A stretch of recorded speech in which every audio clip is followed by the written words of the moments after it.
guys, Jack here with Jonathan, and today we are going to be doing Snowball Siege. Could you introduce me to your friends and your fans? What would you say about me to introduce me? Okay, so basically he's my dad. Basically so. Yeah. Where do I work? I cannot tell that Why not? because it is private information. I work at a university. Yes. What's my job? Professor? Professor of what? Physics. No, not physics. Mathematics. Automobiles. Electrical and computer engineering? Yes. Yeah, that's right. So, what kind of stuff do I write for a living? Basically homework. You're struggling with some ways to answer some questions about the kinds of stuff that I'm good at. What am I really good at writing, Jack? I don't exactly know. Code. Code, right. Yeah, I'm kind of like a professional coder. I teach other people how to code, grown-ups, when they get into college, learn how to code in my classes. And today, Jack and I are going to look at learning how to code something that's part of a Tynker challenge, which looks like it might be related to penguins who are under siege from bad guys. So let's see what this has to offer, and I'm going to maybe give Jack some suggestions on some stuff he can do so that you might be able to be successful on this as well. So we're going to do some experimenting. It's going to be fun. Yeah. Jack, take us away. All right. So the first thing that we're gonna do is we're gonna go into full screen.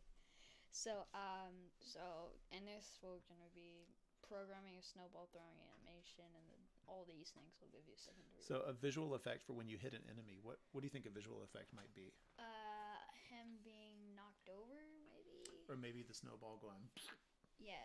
Something Those like that. things. And then choose music that plays. plays Okay, I think music in the background is good for any game. Yes. It also looks like there's a little crosshair there for aiming the snowball. Yeah, snowball aim. Oh, let's see what that's about. These are all the, this is the stage, which is the background. Mm-hmm. This is the actual thing that you're throwing. This is where you think you're going to throw. This is the bad guys, and this is the good guy. All right, well, let's see what's next in our tutorial. Looks like we've got a pretty good template here. Oh, the enemy goblins. So this is how the enemy goblins will behave. Let's not modify any of their code. Let's leave their code just the same right now. But it looks like there's some events that it's responding to. So if we look just at those bright orange things, we have events called on start. We have another event called clone startup. And is there anything down below that? Scroll down and let's see. And it looks like those are just the two things. So yeah, we can also go up here and... Oh, that's kind of cool. So those are two main events, and this kind of programming is event-driven programming. So whenever an event occurs, you want your code to respond to that. So on start, the size is small. The rotation doesn't rotate. It waits a few seconds. And then after this repeat 14, I think that means it's going to create a total of...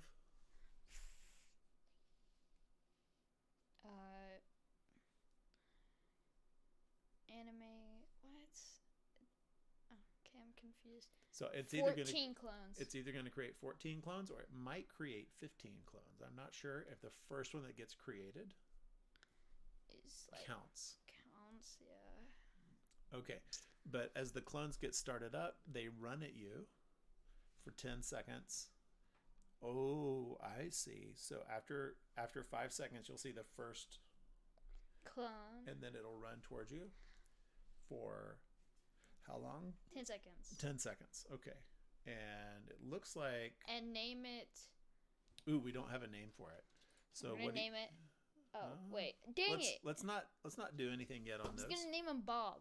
Well, maybe that will be what happens next. So the rest of the code controls what the copies do. They run toward you and attack you until you hit them with a snowball. Oh, nice. All right, let's go to the next page and see what's on the next page. Nice. Right. So get started by programming the snowball aim cursor. It needs to be the correct size, appear in front of other actors, and follow the mouse at all times. So that's why that go to front is part of it. And then I think you just go down through here. Okay. Forever. Go to mouse pointer. Got it. So this is just saying, so go to front. So when it starts off, it'll go right here. Uh-huh. All right, and then the size, that's basically how big this cursor is. Mm-hmm. And then forever, which means basically forever, however long you play this, it's going to be following your mouse. And so wherever you're pointing your mouse, that's where the crosshairs is going to be. Nice. Okay. Just like my mouse. Now, where will the snowball go? All right, so I think we just... Aha. So why are you dragging it there to where it says screen clicked? So why don't you have it in on start? That's kind of my question. Okay, on start, go to front, switch costume to moving, and then I think the reason why I set it to this was because I feel like this thing is already good. Uh-huh. But maybe we could, it's like this. So what would happen if we did that? As soon as we started, the snowball would show up and it would be huge.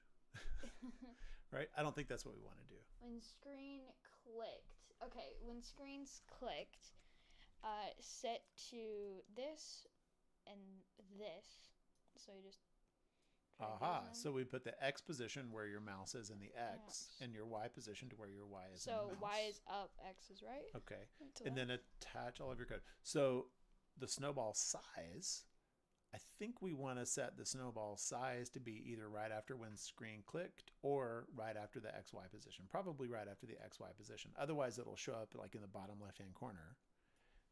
Right? And then when clicked, it will set size to 300, and then it'll also show. Got it. Okay. And then maybe you want to lower the percentage a little. Well, we can fiddle with that in a few minutes to see how it behaves. But so now you respond on start by hiding the snowball. Hide, and then go to front and switch costume to moving. Whenever it clicked, it shoots. So I should be really good at this. Okay. So next thing to do. Oh, here it is. Okay. Oh, that looks exactly like our code, Woohoo! doesn't it? Yeah. Okay. Throw the snowball. Ooh. Okay. I think we put this down here, like this, and then this. So after it shows, for then 10, it says repeat 10. What is that, like 10 seconds? Or just 10 loops? 10 loops. Just 10 loops of this doing this. Okay? I see. So every time it runs, the snowball gets a little bit smaller. Oh, that's right. So after you click it, the snowball is going to kind of like disappear a little bit, and then it'll wait. How long will it wait? Wait, 0.025 seconds. And then it'll get smaller again, and then smaller again, and then smaller again, and then smaller again. So it'll be like... Basically, it's happening in the blink of an eye. Yeah. And is it getting... Well, I guess we'll find out how it's getting smaller. Is it staying in the middle of the snowball or doing something different? Yeah. All right. Oh, here we go. So, next. It did not show us what our code should look like. When the snowball hits its target, it should disintegrate and make a sound just like a real snowball. Oh. Okay. So... I think we put this right at the bottom, like right there. Interesting. Okay. So if you're touching the clone of an ice goblin at the end, switch to costume impact. Okay. So where do you think that goes? Oh. I guess we just grab this whole thing and put it... Yeah, the whole thing goes in there. So if it actually is touching the ice goblin, then you have an impact. 0.1 of a second. So it will switch the costume to impact, which means it will show the impact. Then it will wait a fraction of a second or 0.1 seconds, and then play punch 1, and then it will hide and it will switch to costume moving. So at the end, when it hits it, like in the blink of an eye, or maybe even less, it will just be gone and play a punch sound. Bam. Yeah. So you only get the punch sound though if it's touching the clone of the ice goblin. What happens if after 10 of those loops it's not touching anything? Where will the snowball go? It will hide, basically. So we've got the if part true there. So if touching the ice goblin, then else hide. Bam. Boom. All right. Next. So the snowball's code, blah, blah, blah, blah. Yep, I think we've got all that. I think we got it. All right. All right. As a finishing touch, add music to your project. So, on start, forever, play action hero music. Place down action hero music. Action hero music is great. Until done. Okay. All right, so now we're gonna go full screen here. Whoa, go back. We're not quite done yet. Okay. All right, and then boom. All right, Okay, now.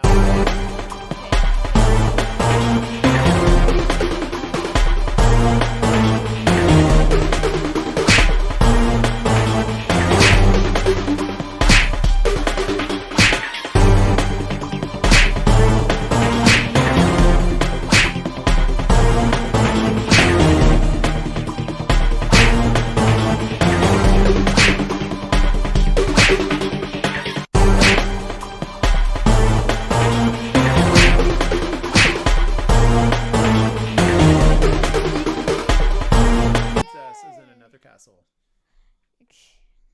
All right.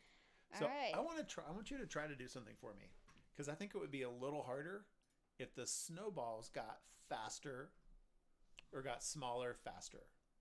So how would you make the snowballs? So I'm gonna actually keep it like that. So basically, how you make it smaller is you take this and then you just set it to whatever you want. So I'm gonna make it really hard for me to survive. Okay. So you're waiting 1/1000th of a second. Yes. And trying it 10 times. Mhm. All right. Let's see what happens there. Okay, we're gonna go.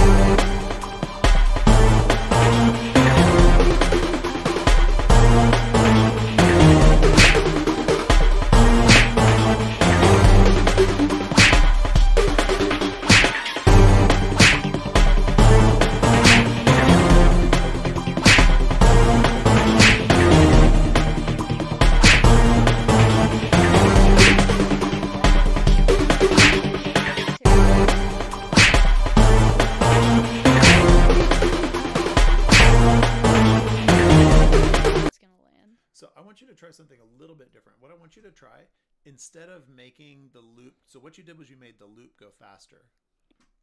I want you to try to make the loop to go slower. Whoa, go back to your No. Go back to your code. No, dude, I'm gonna make it really hard for me.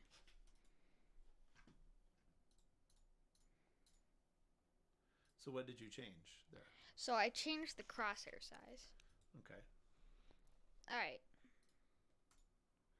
So boom. All right. And then we're gonna keep it like this as well. So let's see what happens then. Let's run Wait, no, we have to make it like really, like we have to make this like minus. What? Is that gonna make it bigger or smaller? It's gonna make it kind of small. All right, let's see. But I also lowered.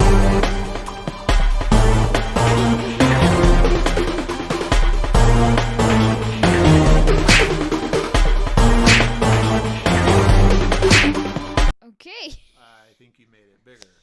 Okay. So maybe 0.0000000. All right, you're trying to explore things at an extreme that I think your code is unprepared for. Previously, it was minus 26%. So there was a minus sign, and then 26. Okay, enter. I want you to wait instead of 0.001 seconds. Wait 0.1 seconds. So this means that after 10 iterations, yeah, 0.1. After 10 iterations, it will get smaller every time. So what's 10 times 1/10? 10 times 1/10 is... Or 10 times 0.1? 10 times 0.1, or 1. 10 times 1 is 10. So what's 10 times 0.1? 1. Right. So it takes a full second after you throw the snowball for it to hit its destination. So let's see how this goes. All right. Go ahead.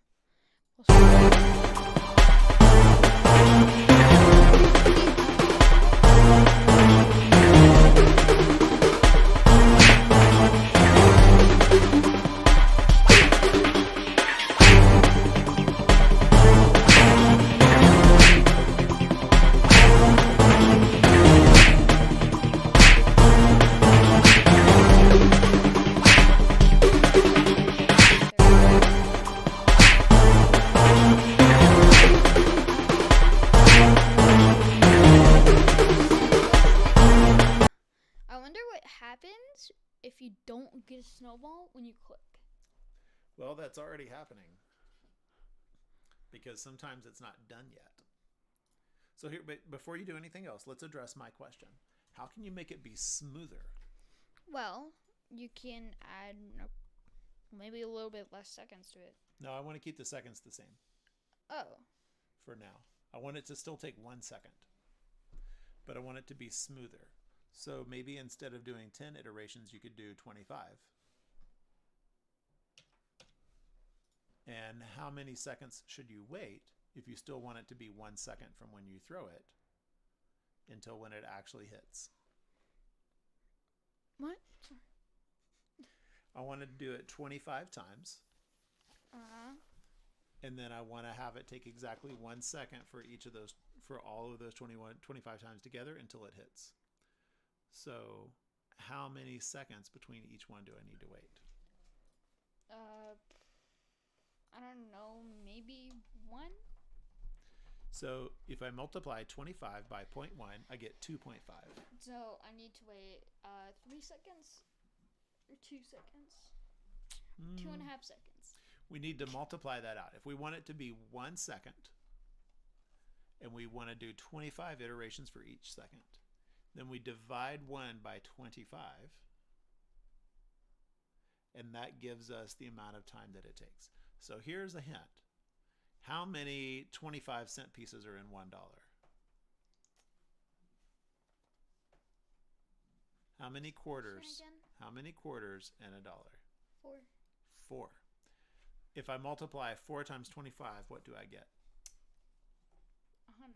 100. So I need to multiply not times 4, but times 4 divided by 100, or 4 100ths. So change the waiting time from 0.1 seconds to 0.04 seconds. And now I should still take 1 second, but now it's going to be a really smooth snowball. Yeah. Alright, I'm going to wear my headphones. We're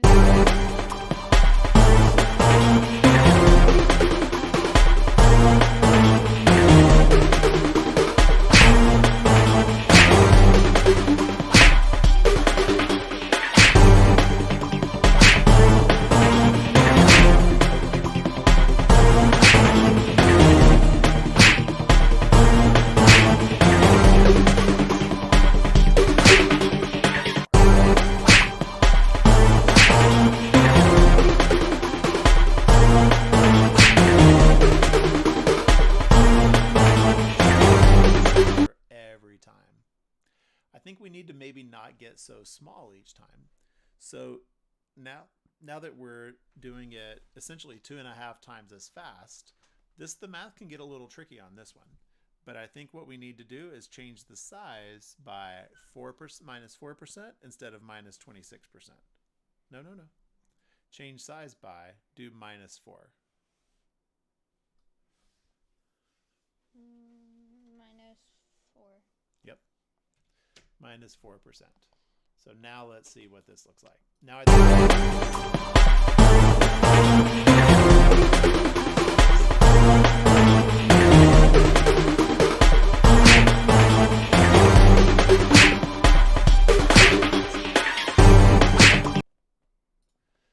what do you think is a number that's good between like minus 4 and minus 26? Like just pick a number in between those two numbers. 10. Minus 10. Let's try it. Since you guys haven't done logarithms yet, probably in your classes, you're not yet used to exponential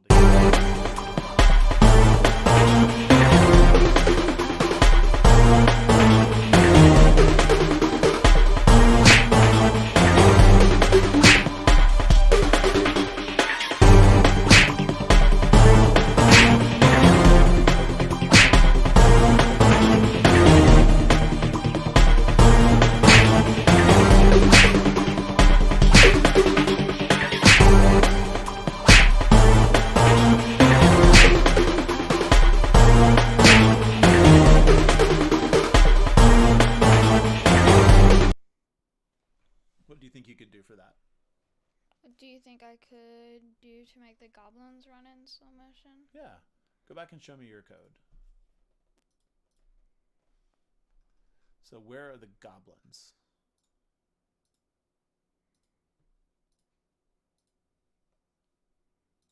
Here we go. So the goblins are running at you. They're pointing in a direction. Where are they getting bigger? And how long do they take to get bigger? I don't see it. Oh, there it is. Animate front double attack at 30 frames per second for 2 seconds. Or change score by 1. Costume name Snowball. Pointing in direction. Animate front run at 30 frames per second for 10 seconds and name it. I think that's actually that first 10 seconds is when nothing's happening. Name it. I don't think that's what you want to do.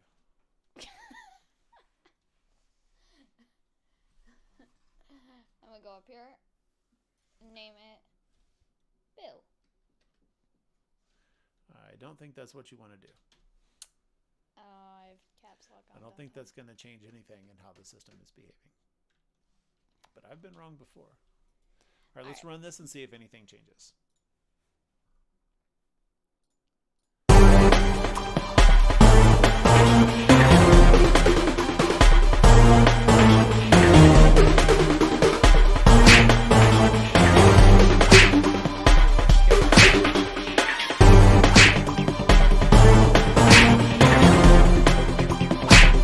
I think that what we want to change is over here for how, whoa, just a moment.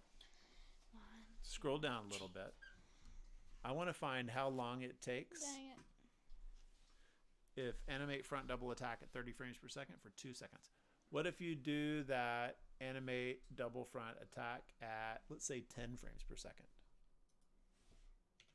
I wonder if this will change how fast he runs.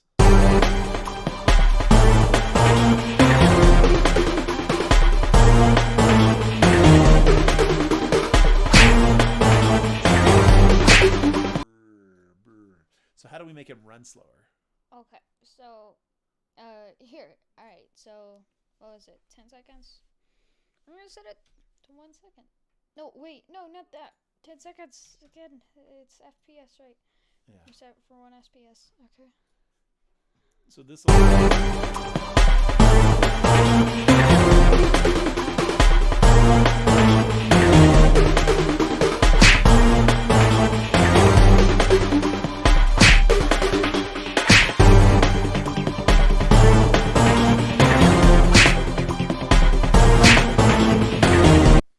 Only some of them are being affected. I know. I only want some of them to go fast. Like I literally want them to kind of be slow while they're moving. That's my goal. So here, where I'm seeing animate the front run at 1 second. So here's the forever.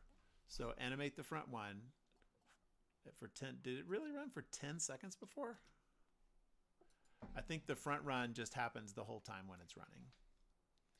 And this animate front double attack at 10 frames per second. Oh, here it is. Wait 0.05 seconds, change size by 5% and move 6 pixels. So this is how he's getting bigger. Really? So every frame that he moves, he gets 5% bigger. So how can we make him get big slower?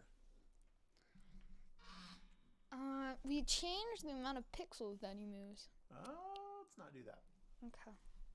Let's change The size. size. So will he get, if we make that number instead of 5, if we make it 10, will he be getting bigger every time? Let's see. Let's see.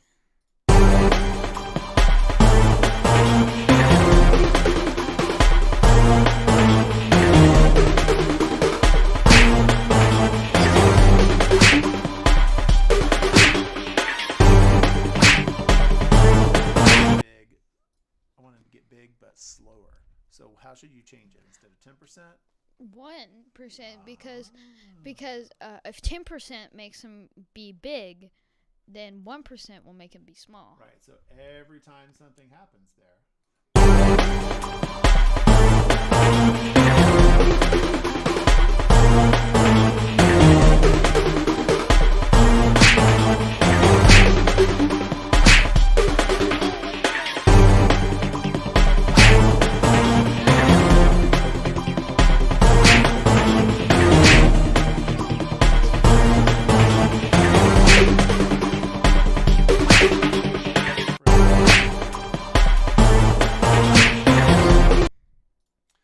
part of what we've learned today, iterations. As it moves every time through a loop, multiplying by the previous value can either make you bigger or it can make you smaller.